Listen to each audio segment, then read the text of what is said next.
অবশেষে আমরাও কাঠ ভাড়া পেয়ে গেলাম আমাদের ঘরের কাজের জন্য। তাই আমি এবং ভাই সেগুলোই গুছিয়ে রাখলাম।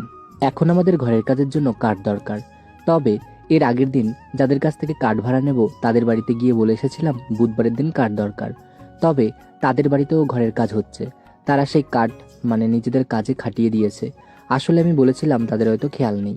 সেই কারণে আমি মিস্ত্রিদের আসতে বলেও তারপর যখন আমি কাঠ আনতে গেছিলাম তখন দেখছি যে তাদের কাঠ খুব কম আছে এবং তারা নিজেদের কাজ করছে। তখন আমি মিস্ত্রিদের মানা করেছিলাম। সেই মতো আজ আবার যখন ভাবলাম যে মিস্ত্রিদের এখন ফোন করব তার আগে দেখে আসি তাদের কাজ হলো কি না। এখন দেখছি তারা তাদের কাঠগুলো খুলে রেখেছে। তারা কলম যেহেতু তৈরি করছে এই কাঠ দিয়ে, এখন সেই কাঠগুলো খুলে খুলে রেখেছে এবং আমাকে বলেছে এখন নিয়ে যেতে পারি।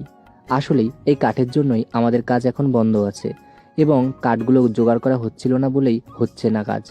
সেই কারণে আজকে এই দাদাবাড়ি থেকে কাঠ নেব, সেই মতো আমি এবং ভাই চলে এসেছিলাম কাঠ নেবার জন্য।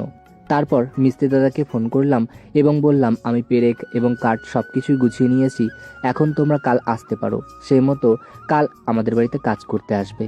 আর আমি এবং ভাই এই কাঠগুলো নেওয়ার জন্য পাশের বাড়ির একটা জেঠু বাড়ি থেকে ভ্যান নিয়ে চেয়ে এসেছিলাম, কারণ এতগুলো কাঠ হাতে করে নিয়ে যেতে অনেকটাই অসুবিধা হবে।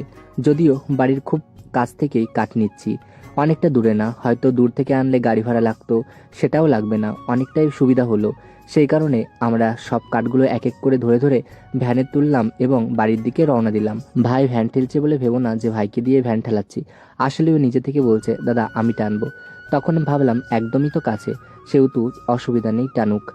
এর আগের দিন যেহেতু মিস্ত্রিদের বলার পরেও কাজ হয়নি, তাই ভেবেছিলাম আগে কাঠ নামাবো তারপরেই মিস্ত্রিদের ডাকবো।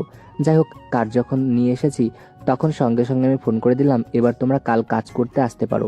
সেই মতো বাড়িতে কাঠগুলো আনার পর আমি এবং ভাই ধরে ধরে কাঠগুলো নামিয়ে নিচ্ছি। এখন কাল আমাদের বাড়িতে কাজ হবে, কারণ ভাড়ার কাঠ পেয়ে গেছি। তারপর কাঠগুলো নামিয়ে জেঠুদের ভ্যান আবার বাড়িতে পৌঁছে দিয়ে আসলাম।